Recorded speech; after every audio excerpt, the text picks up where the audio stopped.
شو رأيكم إنه المركز المسؤول عن الخوف مش موجود هنا، موجود هنا؟ شو قصدي؟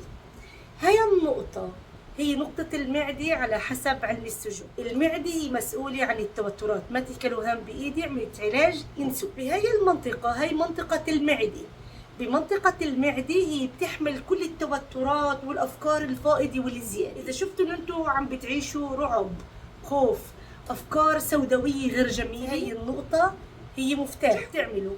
بالمنطقة بالمفصل في عندكم بالوسط، هاي المنطقة الوسطية منطقة بإمكانكم تحطوا لون أحمر، بس الأساس إنكم تدعكوها تدفوها، تدعكوا عليها 10 ضغطات، 1 2 3 4 5 6 7 8 9 10. بالتالي تقدروا تفحصوا شو صار معاكم بالخوف.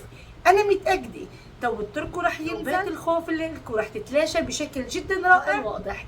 ما تنسوا تشاركوني بالتغييرات اللي عم بتصير معاكم. احفظوا الفيديو اذا شفتوه مناسب لكم لحتى تجددوا استعماله من جديد للناس اللي بتشوفوها تحتاج هيك معلومات. بألف خير وأنتم بحفظ الله.